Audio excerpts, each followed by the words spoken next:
रमा, अरे आखिर तुम्हें हो क्या गया है?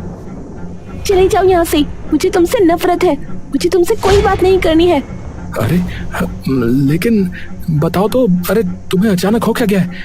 मुझे बताओ तो सही, क्या बात है? पवन रमा से बात करने की कोशिश करता है, लेकिन वो उसकी एक नहीं सुनती। तभी वहाँ बगल में एक कटोरी रखी थी, वो गुस्से में पवन पर फेंक कर मारती है, लेकिन पवन जैसे तैसे खुद को बचा लेता है।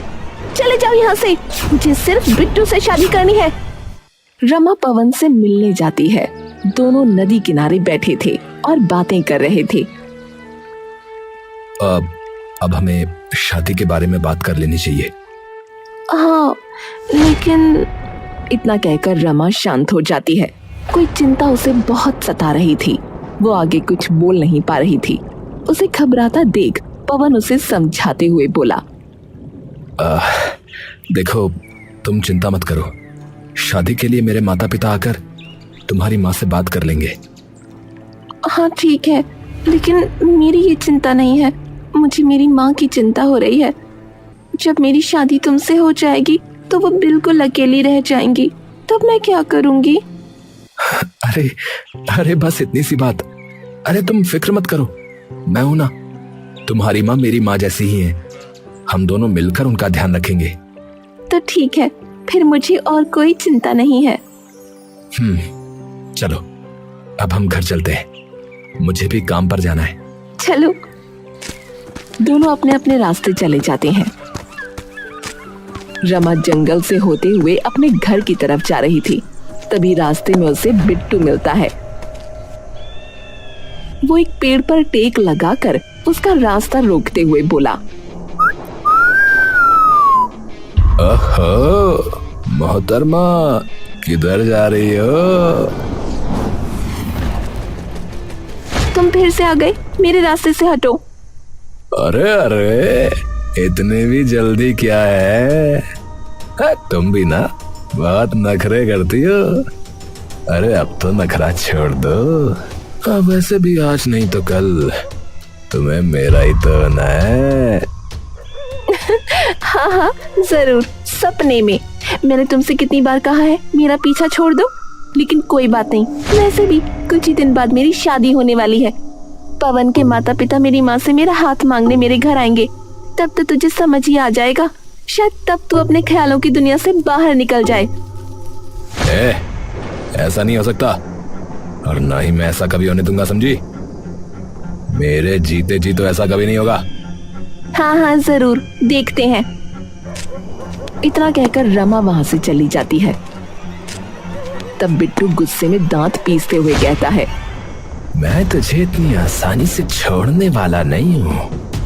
मेरे जीते जी तो मैं तुझे किसी और का नहीं होने दूंगा। अब बस तू ये देख कि मैं करता क्या हूँ। बिट्टू गुस्से में अपने घर जाता है और बेचैन होकर घर में इधर उधर चक्कर लगाने लगता है।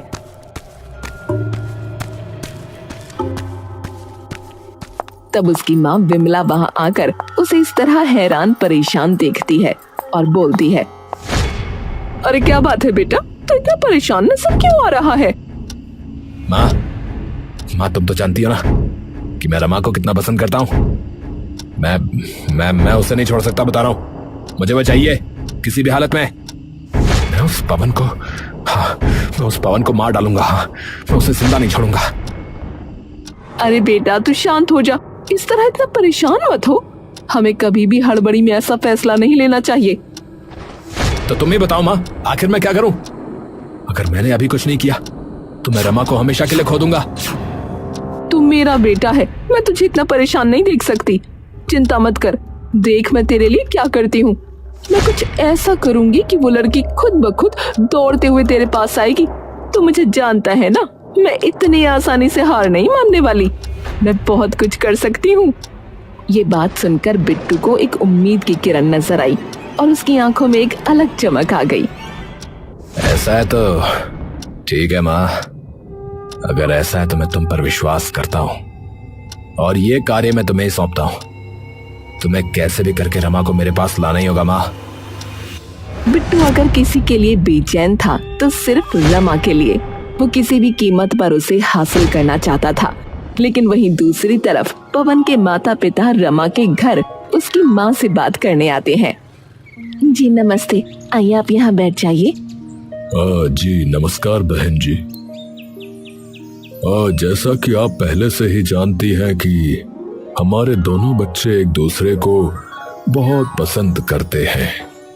हमें भी रमा बिटिया बहुत पसंद है, बल्कि हम तो खुश नसीब हैं कि हमें रमा जैसी बिटिया मिली है। तभी वहाँ रमा सबके लिए चाय नाश्ता लेकर आती है। जी चाय।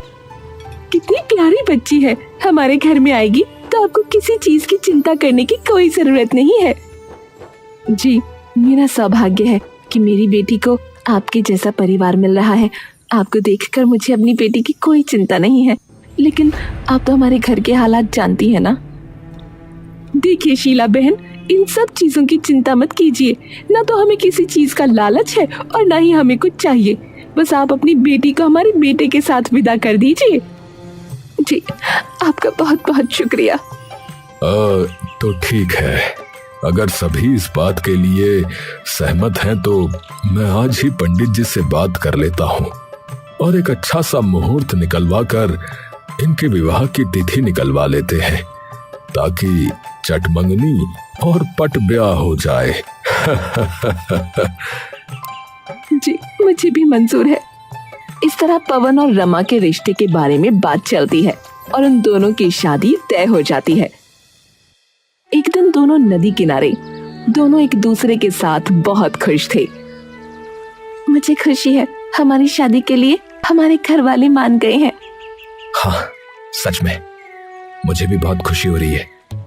अब हमें कभी कोई अलग नहीं कर सकता रमा। दोनों वहां शांत बैठे थे और डूबते हुए सूरज को देख रहे थे। पीछे से बिट्टू उन दोनों पर नजर रख रहा था और उन दोनों को देखकर दांत पीसते हुए बोला, कोई अलग नहीं कर सकता। मैं भी देखता हूँ कि तुम दोनों कब तक इस तरह साथ रह पाओगे। मेरे रहते हुए तुम दोनों को कोई एक नहीं होने दे सकता। हाँ।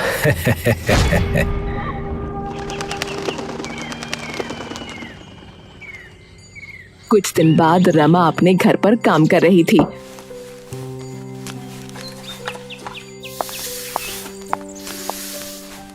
अच्छा बेटा, पानी खत्म हो गया है, जा जाकर कुएं से पानी भर ला। ठीक है माँ, बस अभी जाती हूँ। मैंने घर की साफ सफाई कर दी है, अब तुम कुछ मत करना, बस शांति से बैठकर आराम करना। अरे बेटा, तू आखिर कब तक मुझे काम के लिए मना करेगी और कब तक तू यहाँ पर मेरा काम करेगी? वैसे भी कल तू ब्याह कर चली जाएगी, तब ये सब तो मुझे ही करना है ना। ऐसा मत कहो माँ, तुम्हें अकेला छोड़कर कभी नहीं जाऊंगी मैं। मेरी इस बारे में पवन से बात हो गई है, चिंता मत करो, मेरे साथ वहाँ तुम्हारा भी रहने का इंतजाम हो जाएगा। नहीं बेटा, ऐसे अच्छा नहीं लगता। लड़की की माँ अपनी बेटी के ससुराल में नहीं रह सकती। ऐसा किसने कहा माँ? अगर ऐसा है तो मैं तुम्हें अकेले छोड़कर कभी नहीं जाऊंगी। नहीं बेटा, ऐसा मत बोलना, तुझे इतना अच्छा परिवार मिल रहा है। वैसे भी मेरा कितने दिन का भरोसा है, मेरे जाने के बाद तू अकेली हो जाएगी और मैं तुझे ऐसे अकेले छोड़कर कभी नहीं जाना चाहती। हाँ तो मैं भी तुम्हें कभी अकेला छोड़कर नहीं जाना चाहती माँ। अच्छा ठीक है, अभी काम खत्म कर लेते हैं, बाद में बाकी बातें करेंगे। जल्दी कर, फिर शाम को तेरे मामा भी आने वाले हैं। इतना कहकर रमा एक मटका लेती है और कुएं पर पानी भरने चली जाती है।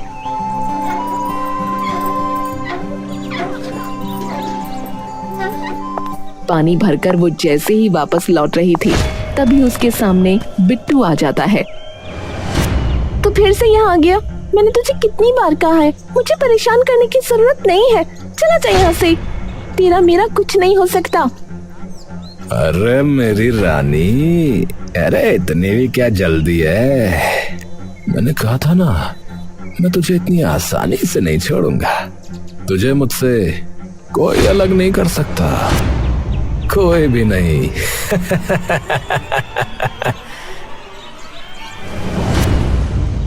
जैसे ही रमा उस आईने में देखती है तो उसके ऊपर एक वशीकरण हो जाता है। मुझे बिट्टू से शादी करनी है, मुझे उससे कोई अलग नहीं कर सकता, मुझे पवन से नफरत है। आईने के बोलने के बाद रमा भी बिल्कुल वैसा ही कहती है। मुझे बिट्टू से शादी करनी है, मुझे उससे कोई अलग नहीं कर सकता, मुझे पवन से नफरत है। इतना कहते हुए वो अपने घर जाती है और मुझे बिट्टू से शादी करनी है, मुझे उससे कोई अलग नहीं कर सकता, मुझे पवन से नफरत है, मुझे बिट्टू से शादी करनी है। ये सुनकर शीला काफी चौंक जाती है। अरे बेटा, तू कैसा मजाक कर रही है? क्या बोल रही है तू? भला उस नालायक बिट्टू से तुझे क्यों शादी करनी है? माँ, मैंने कहा ना, मुझे बिट्टू से ही शादी करनी है, ये कोई मजाक नहीं है। बेटा, तुझे क्या हो गया है? तू ऐसी बहकी बहकी बातें क्यों कर रही है? मुझे पवन से नफरत है, मुझे उससे शादी नहीं करनी। ये बात सुनकर शीला अपना सर पकड़ लेती है और शाम को पवन को घर बुलाती है। प्रणाम माँ जी। क्या हुआ माँ जी? रमा को क्या हो गया है? पता नहीं बेटा, ये दिन में कुएं पर पानी भरने गई थी, उसके बाद से आकर अजीब अजीब बहकी बहकी बातें कर रही है। अब तू ही इसे समझा। रमा कोने में चुपचाप बैठी थी। उसके पास जाकर पवन बोला, रमा, रमा, अरे आखिर तुम्हें हो क्या गया है? चले जाओ यहाँ से, मुझे तुमसे नफरत है, मुझे तुमसे कोई बात नहीं करनी है। अरे लेकिन बताओ तो, अरे तुम्हें अचानक हो क्या गया है? मुझे बताओ तो सही, क्या बात है? पवन रमा से बात करने की कोशिश करता है, लेकिन वो उसकी एक नहीं सुनती। तभी वहाँ बगल में एक कटोरी रखी थी, वो गुस्से में पवन पर फेंक कर मारती है, लेकिन पवन जैसे तैसे खुद को बचा लेता है। चले जाओ यहाँ से, मुझे सिर्फ बिट्टू से शादी करनी है। पवन समझ जाता है कि कुछ तो गड़बड़ है और वो आगे बात ना बढ़ाते हुए वहाँ से उस समय तो चला जाता है। लेकिन अगले दिन उनके घर बिट्टू आता है। चलो मेरी रानी, मैं तुम्हें लेने आया हूँ, तुम्हारा राजकुमार। हाँ बिट्टू, चलो, मैं कब से तुम्हारा इंतजार कर रही थी। बिट्टू रमा को वहाँ से ले जाने लगता है, लेकिन शीला उनका रास्ता रोकते हुए बोलती है, रुक जाओ तुम, इसे कहीं नहीं ले जा सकते। बुढ़िया, जब ये खुद मेरे साथ जाने के लिए तैयार है तो तुम इसको मेरे साथ जाने से रोक नहीं सकती, समझी? अब हट जा साइड को, वरना ऐसा धक्का दूंगा कि सीधे दुनिया से ऊपर पहुंच जाएगी। चल हट। बिट्टू शीला को धक्का दे देता है और शीला नीचे गिर जाती है। शीला चाहकर भी रमा को रोक नहीं पाती, क्योंकि इसमें रमा की खुद की इच्छा थी। इस तरह बिट्टू और रमा दोनों साथ रहने लगते हैं।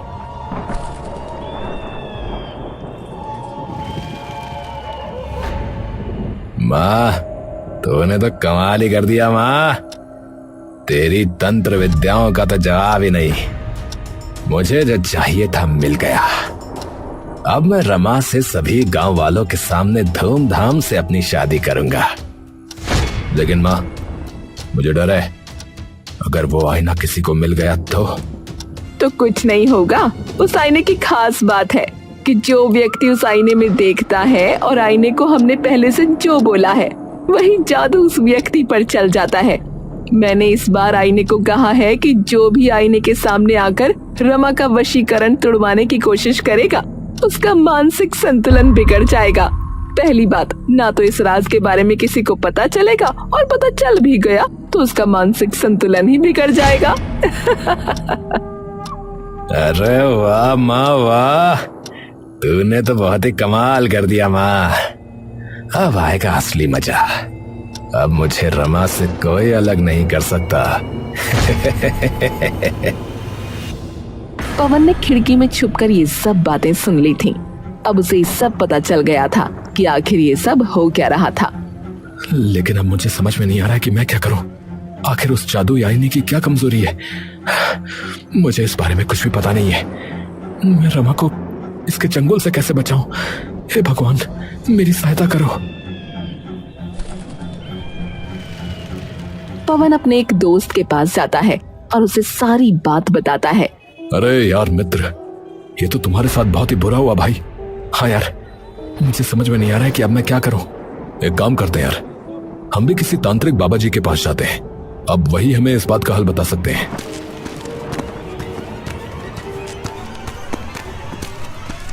दोनों जल्दी से एक तांत्रिक के पास जाते हैं और उन्हें सारी समस्या बताते हैं। बाबा जी प्रणाम। बाबा जी ये बताइए कि क्या मैं उस जादुई आईने को ढूंढकर तोड़ दूं? क्या उसके बाद उसका वशीकरण टूट जाएगा क्या? नहीं, अगर तुमने ऐसा किया तो जो वशीकरण हुआ है वो कभी नहीं टूट पाएगा, और उसको तोड़ने का एकमात्र जो साधन बचा है वो भी समाप्त हो जाएगा। ये बात सुनकर पवन और भी ज्यादा चिंतित हो गया। तो बाबा जी हमारी सहायता कीजिए, अब हम क्या करें? इसका एक उपाय है, मैं एक आईना देता हूं। हम उस जादुई आईने को ढूंढकर उसके सामने इस आईने को रख देंगे, तब जो भी बातें वो आईना बोलेगा वो इस आईने के अंदर कैद हो जाएगी, और तब तुम जादुई आईने को अपनी मर्जी से कोई भी आदेश दे सकते हो। यानी तब हम उस जादुई आईने को कह सकते हैं कि वो रमा के ऊपर से अपना वशीकरण हटा ले, है ना बाबा? हाँ, परंतु उसके बाद वही बात उस आईने में रट जाएगी। वशीकरण टूटने के बाद तुम्हें फिर से उस आईने को दूसरा आदेश देना होगा, वो मैं तुम पर छोड़ता हूं, और तुम बस उस जादुई आईने को यहां वापस ले आओ, और तुम चाहो तो एक और चीज कर सकते हो। बाबा पवन को सारी बात अच्छे से समझा देते हैं और पवन सही मौके का फायदा उठाता है। जब वो देखता है कि विमला और बिट्टू घर पर नहीं है, तो वो जल्दी से उनके घर में जाता है और उस जादुई आईने को ढूंढ लेता है जिसको एक लाल कपड़े से ढका हुआ था। तब वो जादुई आईना बाबा के पास ले आता है और बाबा दोनों आईनों को आमने सामने कर देते हैं, और जादुई आईने का जो आदेश था वो बाबा के दिए हुए आईने में कैद हो जाता है। तो ठीक है, अब जादुई आईना तुम्हें रमा के पास ले जाएगा, और तुम्हें उसके ऊपर किया हुआ वशीकरण तोड़ना होगा। रमा बिट्टू से शादी नहीं करेगी, और रमा पहले की तरह बिल्कुल ठीक हो जाएगी, और जिसने भी उसके साथ ऐसा किया है, जब वो इस आईने में देखेगा तो वो इसमें कैद हो जाएगा। ये सब करने के बाद पवन वो जादुई आईना रमा के सामने लेकर जाता है। रमा का वशीकरण टूट जाए, उसे बिट्टू से शादी नहीं करनी है, उसे पहले सारी बातें याद आ जाएं और वो पहले की तरह ठीक हो जाए। रमा को बिट्टू से शादी नहीं करनी है और वो पहले की तरह ठीक हो गई है, उसका वशीकरण टूट गया है। जैसे ही रमा ये बात बोलती है वो बिल्कुल ठीक हो जाती है और उसे सब याद आ जाता है। तब वो पवन को देखकर कहती है, मेरे साथ ये सब क्या हुआ? मैं तुम्हें सारी बातें घर जाकर बताऊंगा, अभी मुझे एक और काम करना है। तब पवन बिट्टू वाले जादुई आईने को एक और आदेश देता है। विमला और बिट्टू इस जादुई आईने में कैद हो जाए। तब वो जादुई आईना वहां रखकर वहां से चले जाते हैं।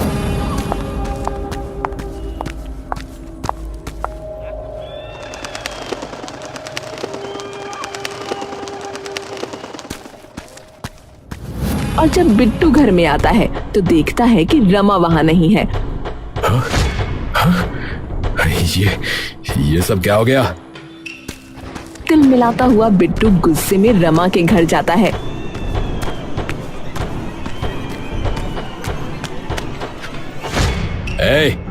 तुम यहाँ पर क्या कर रही हो? मैं तो अपने ही घर में हूँ, तुम यहाँ क्या कर रहे हो? लेकिन तुम तो मेरे साथ शादी करने के लिए तैयार हो गई थी ना, और मेरे घर में थी, तो यहाँ कैसे वापस आ गई? क्या कहा? तुम कैसी बातें कर रहे हो? लगता है तुम कोई सपना देख रहे हो। चलो निकलो मेरे घर से। रमा बिट्टू को घर से बाहर निकाल देती है और वो सोचते हुए घर आ जाता है।